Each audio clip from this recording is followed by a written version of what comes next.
Hello hi ನಮಸ್ತೆ, ಹೇಗಿದ್ದೀರಾ? ಎಲ್ಲ ಚೆನ್ನಾಗಿದ್ದೀರಾ ಅಂತ ಭಾವಿಸ್ಕೊಂಡು ಇವತ್ತಿನ ವಿಡಿಯೋನ ಸ್ಟಾರ್ಟ್ ಮಾಡ್ತಾ ಇದ್ದೀನಿ. ಇವತ್ತು ನಾನು ಪೂರಿ ಮಾಡಿಬಿಟ್ಟು ಮತ್ತು ಮಾವಿನ ಹಣ್ಣಿನ ಸೀಕರಣೆ ಮಾಡೋಣ ಅಂತ ನಾನು ಯಾವ ಥರ ಬರುತ್ತೆ ಅಂತ ಟ್ರೈ ಮಾಡೋಣ ಅಂತ ಅಂದ್ಕೊಂಡಿದ್ದೀನಿ. ಯಾಕಂದರೆ ನಮ್ಮ ಸೈಡೆಲ್ಲ ಒಬ್ಬಟ್ಟಿಗೆ ಸೀಕರಣೆ ಮಾಡೋದು. ನಾನು ಫಸ್ಟ್ ಟೈಮ್ ನಾನು ಪೂರಿಗೆ ಮಾಡಿದ್ರೆ ಯಾವ ಥರ ಟೇಸ್ಟ್ ಬರುತ್ತೆ ಅಂತ ಟ್ರೈ ಮಾಡೋಣ ಅಂತ ಮಾಡ್ತಾಯಿದ್ದೀನಿ. ಮಾಡುವಂಥ ವಿಧಾನ ನಿಮಗೆಲ್ಲ ಹೇಳ್ಕೊಡ್ತೀನಿ. ತೊಗೊಂಡಿದ್ದೀನಿ. ಇವಾಗ ನಾನು ನೋಡಿ ಈ ಬೌಲಲ್ಲಿ ಗೊತ್ತಾಯ್ತಾ ಇದೆಯಾ? ಈ ಬೌಲಲ್ಲಿ ನಾನು 1 ಕಪ್ಪು ಗೋಧಿ ಹಿಟ್ಟು ಹಾಕ್ಕೋತಾ ಇದ್ದೀನಿ. ಈ ಬೌಲಲ್ಲಿ ಇವಾಗ ಯಾವುದು 1 ಕಪ್ಪಲ್ಲಿ ಗೋಧಿ ಹಿಟ್ಟು ತೊಗೊಂಡಿದ್ದೀನೋ ಅದರಲ್ಲಿ 3/4 ಕಪ್ಪಷ್ಟು ನಾನು ಮೈದಾ ಹಿಟ್ಟು ಹಾಕ್ಕೋತಾ ಇದ್ದೀನಿ. ಇದಕ್ಕೆ ನಾನು ಉಪ್ಪು ಮತ್ತು ಸೋಡಾ ಪುಡಿ ಎರಡನ್ನೂ ಮಿಕ್ಸ್ ಮಾಡ್ತಾ ಇದ್ದೀನಿ. ಇದು ಯಾವ ಥರ ಕಲಿಸೋದು ಅಂತಂದರೆ ಸ್ವಲ್ಪ ಸ್ವಲ್ಪ ಕಲಿಸ್ತಾ ನಾವು ನೀರು ಹಾಕ್ಕೋಬೇಕು. ಒಂದೇ ಸಲ ನೀರು ಹಾಕ್ಬಿಟ್ಟು ಮಿಕ್ಸ್ ಮಾಡಬಾರ್ದು. ನೋಡಿ ಈ ಥರ. ಇಲ್ಲಾಂದರೆ ಈ ಮೈದಾ ಹಿಟ್ಟಿಗೆ ಚಿರೋಟಿ ರವೆ ಹಾಕ್ಕೊಂಡಾದ್ರೂ ಪೂರಿ ಮಾಡ್ಬೋದು. ಗೋಧಿ ಹಿಟ್ಟಿಗೂ ಜಸ್ಟು ರವೆ ಹಾಕ್ಕೊಂಡು ಪೂರಿ ಮಾಡ್ಬೋದು. ಇದು ನಾನು ಏನೂ ಚಿರೋಟಿ ರವೆ ಯೂಸ್ ಮಾಡಿಲ್ಲ, ಬರೀ ಇದರಲ್ಲೇ ಗೋಧಿ ಹಿಟ್ಟು ಮತ್ತು ಮೈದಾ ಹಿಟ್ಟು ಎರಡು ಮಿಕ್ಸ್ ಮಾಡಿ ಪೂರಿ ಮಾಡ್ತಾಯಿದ್ದೀನಿ. ಹಿಟ್ಟಿಗೆ 1 ಸ್ಪೂನಷ್ಟು ನಾನು ಆಯಿಲ್ ಹಾಕ್ಬಿಡ್ತಾ ಇದ್ದೀನಿ. ಆಯಿಲ್ ಹಾಕ್ಬಿಟ್ಟು ನೀಟಾಗಿ ಮಿಕ್ಸ್ ಮಾಡಬೇಕು. ಮತ್ತೆ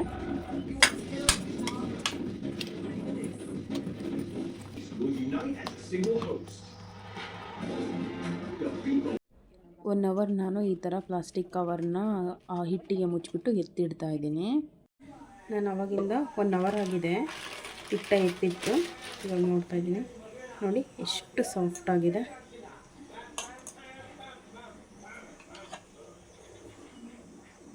ಅದನ್ನು ಹಿಟ್ಟಲ್ಲಿ ನೀಟಾಗಿ ಡಿಪ್ ಮಾಡಿ ನೀಟಾಗಿ ಲಟ್ಸಿದ್ರೆ ಆಯಿತು.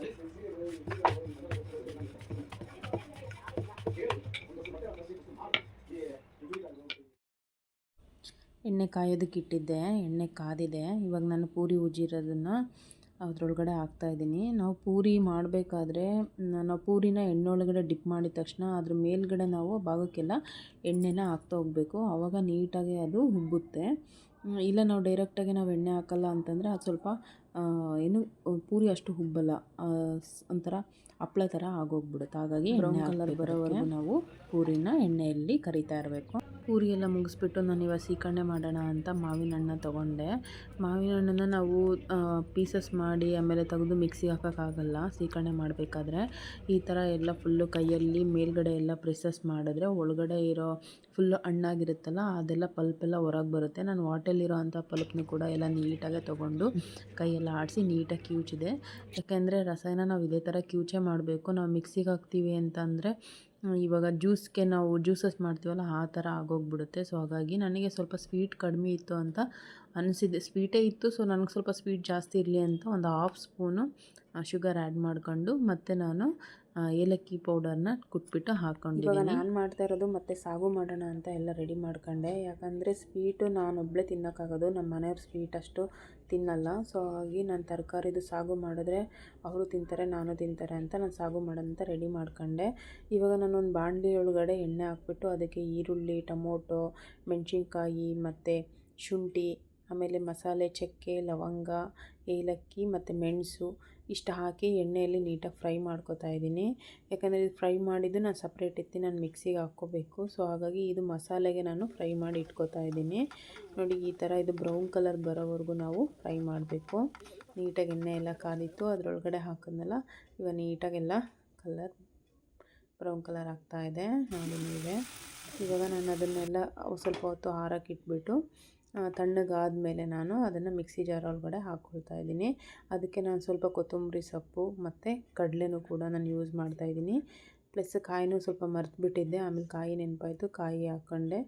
ಇವಾಗ ಇದನ್ನು ನಾನು ಮಿಕ್ಸಿಗೆ ಹಾಕ್ಬಿಟ್ಟು ಎತ್ತಿಟ್ಟಿದ್ದೀನಿ. ಇವಾಗ ನಾನು ಕಾಳನ್ನು ಪಲ್ಯ ಮಾಡೋಣ ಅಂತ ಬೀನ್ಸು, ಕ್ಯಾರೆಟು, ಆಲೂಗಡ್ಡೆ, ಕಡಲೆಕಾಳು ಮತ್ತು ಬಟಾಣಿ ಕಾಳನ್ನ ಆಲ್ರೆಡಿ ನೆನೆಸಿ ಇಟ್ಟಿದ್ದೆ. ಇವಾಗ ನಾನೊಂದು 2 ವಿಷಲ್ ಹಾಕ್ಸ್ಬೇಕು. ನೋಡಿ ಆ ನೆನೆಸಿಟ್ಟಿರೋ ಅಂಥ 2 ಗ್ಲಾಸಸ್ ನೀರು ಹಾಕಿ ಇವಾಗ ನಾನು ಬೇಯೋದಕ್ಕೆ ಇಡ್ತಾ ಇದ್ದೀನಿ.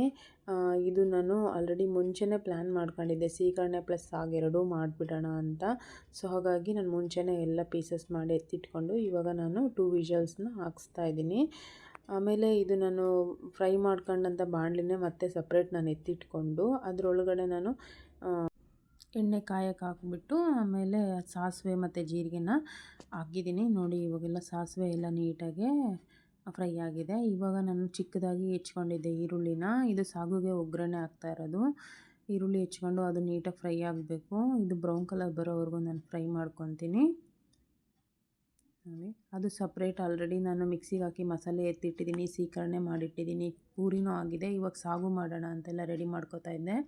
ಈರುಳ್ಳಿ ಡೀಪ್ ಫ್ರೈ ಆಗಿತ್ತು. ಡೀಪ್ ಫ್ರೈ ಅಂತಂದರೆ ನಾರ್ಮಲಾಗಿ ಬ್ರೌನ್ ಕಲರಿಶ್ ಆಗಿತ್ತು. ಅದಕ್ಕೆ ನಾನು ಟೊಮೊಟೊನ ಸೇರಿಸ್ಕೊಂಡು ಟೊಮೊಟೊ ಹಾಕಿದ ತಕ್ಷಣ ನಾನು ಉಪ್ಪು ಹಾಕ್ಬಿಡ್ತೀನಿ. ಉಪ್ಪು ಹಾಕ್ತಾಯಿದ್ದೀನಿ ನೋಡಿ. ಯಾಕೆಂತಂದರೆ ಟೊಮೊಟೊ ಬೇಗ ಸಾಫ್ಟಾಗಿ ಫ್ರೈ ಆಗಿಬಿಡ್ಬೇಕು. ಇಲ್ಲ ಅದು ಫ್ರೈ ಆಗೋಲ್ಲ ಅಂತಂದರೆ ನಾವು ಉಪ್ಪು ಹಾಕಿಲ್ಲ ಅಂತಂದರೆ ಸ್ವಲ್ಪ ಲೇಟಾಗಿ ಫ್ರೈ ಆಗುತ್ತೆ. ಕರಿಬೇವು ಹಾಕ್ಬಿಟ್ಟು ಇವಾಗ ನಾನು ರುಬ್ಬಿದಂಥ ಮಸಾಲೆನ ಇದಕ್ಕೇ ಆ್ಯಡ್ ಮಾಡಬೇಕು. ಈ ಹದದಲ್ಲಿ ನಾನು ರುಬ್ಕೊಂಡಿದ್ದೀನಿ. ಇದು ನೀಟಾಗಿ ನಾವು ಮಿಕ್ಸ್ ಮಾಡಬೇಕು. ಅದು ಕೂಡ ನಾನು ಹಾಕಿರೋಂಥ ಮಸಾಲೆ ಎಣ್ಣೆ ಬಿಟ್ಕೊಂಡು ಅದೆಲ್ಲ ನೀಟಾಗಿ ಫ್ರೈ ಆದಮೇಲೆ ನಾವು ತರಕಾರಿ ಹಾಕಬೇಕಾಗುತ್ತೆ. ಅದಕ್ಕೆ ನಾನು ನೀಟಾಗೆ ಸಿಮ್ಮಲ್ಲೇ ಇಟ್ಬಿಟ್ಟು ಅದನ್ನು ಎಣ್ಣೆ ಬಿಡೋ ಥರ ಎಣ್ಣೆ ಬಿಟ್ಕೊಳ್ಳೋವರೆಗೂ ವೆಯ್ಟ್ ಮಾಡ್ತಾಯಿದ್ದೆ. ಆಮೇಲೆ ನಾನು ಬೇಯಿಸಿರೋ ಅಂಥ ತರಕಾರಿನೂ ಕೂಡ ಆ್ಯಡ್ ಮಾಡಿ ಅದನ್ನು ಕೂಡ ನೀಟಾಗಿ ಮಸಾಲೆ ಒಳಗೆ ಮಿಕ್ಸ್ ಮಾಡ್ತಾಯಿದ್ದೆ. ನೀರು ಹಾಕ್ತಾಯಿದ್ದೀನಿ. ಯಾಕೆ ಅಂತಂದರೆ ಅದು ಫುಲ್ಲು ನಾನು ಬೇಯಿಸಿದಂಥ ಬೇಳೆ ಬೇಯಿಸಿದ್ನಲ್ಲ, ಕಾಳುಗಳು ಬೇಯಿಸಿದ್ನಲ್ಲ, ಆ ನೀರನ್ನೇ ಅದಕ್ಕೆ ಹಾಕ್ಬೋದಿತ್ತು. ನಾನು ಅದನ್ನು ಸಪ್ರೇಟ್ ಮಾಡಿಬಿಟ್ಟಿದ್ದೆ. ಸೊ ಹಾಗಾಗಿ ಸಪ್ರೇಟ್ ನಾನು ಮುಕ್ಕಾಲು ಕಪ್ ನೀರು ಹಾಕಿ ಇವಾಗ ನಾನು ಬೇಯಕ್ಕೆ ಇಟ್ಟಿದ್ದೀನಿ. ಅದಕ್ಕೆ ನಾನಿವಾಗ ಅರ್ಧ ಸ್ಪೂನು ಗರಂ ಮಸಾಲ ಮತ್ತು ಧನಿಯಾ ಪೌಡರ್ ಮಾತ್ರ ಮಿಕ್ಸ್ ಮಾಡಿರೋದು, ಇನ್ನೇನು ಮಿಕ್ಸ್ ಮಾಡಿಲ್ಲ ನೋಡಿ. ಈ ಥರ ಎಣ್ಣೆ ಬಿಟ್ಕೋಬೇಕು. ಇವಾಗ ನಾನು ಮಾಡಿರೋಂಥ ರೆಸಿಪೀಸ್ನ ತೋರಿಸ್ತಾ ಇದ್ದೀನಿ ನೋಡಿ. ಮಾವಿನಕಾಯಿ ಸೀಕರಣೆ ಎಷ್ಟು ಚೆನ್ನಾಗಿ ಬಂದಿದೆ. ಪೂರಿನೂ ಅಷ್ಟೇ ನೀಟಾಗಿ ಉಬ್ಬಿ ಪೂರಿ ಅಂತೂ ತುಂಬ ಅಂದರೆ ತುಂಬ ಚೆನ್ನಾಗಿದೆ. ನಾನು ಗೋಧಿ ಹಿಟ್ಟು ಯೂಸ್ ಮಾಡಿದ್ನಲ್ಲ, ತುಂಬ ಚೆನ್ನಾಗಿದೆ. ಇದು ಸಾಗು. ಇದು ಇವತ್ತಿನ ವ್ಲಾಗ್ ಆಗಿತ್ತು guys. Thank you so much. ಇದೇ ಥರ ಹೊಸ ಹೊಸ ಅಡುಗೆಗಳು ನಮ್ಮ ಚಾನಲಲ್ಲಿ ಬರ್ತಾ ಇರುತ್ತೆ. ಚಾನಲ್ನ ಸಬ್ಸ್ಕ್ರೈಬ್ ಮಾಡ್ಕೊಳ್ಳಿ, ಸಪೋರ್ಟ್ ಮಾಡಿ, ಕಮೆಂಟ್ ಮಾಡಿ. ಏನಾದರೂ ತಪ್ಪಿದರೆ ಹೇಳಿ, ನಾನು ತಿದ್ಕೊಳ್ತೀನಿ. Thank you so much. ಇದೇ ರೀತಿ ನನಗೆ ಸಪೋರ್ಟ್ ಮಾಡ್ತಾ ಇರಿ. ನಾಳೆ ಮತ್ತೆ ಸಿಗ್ತೀನಿ. Thank you so much. Love you all. Thank you.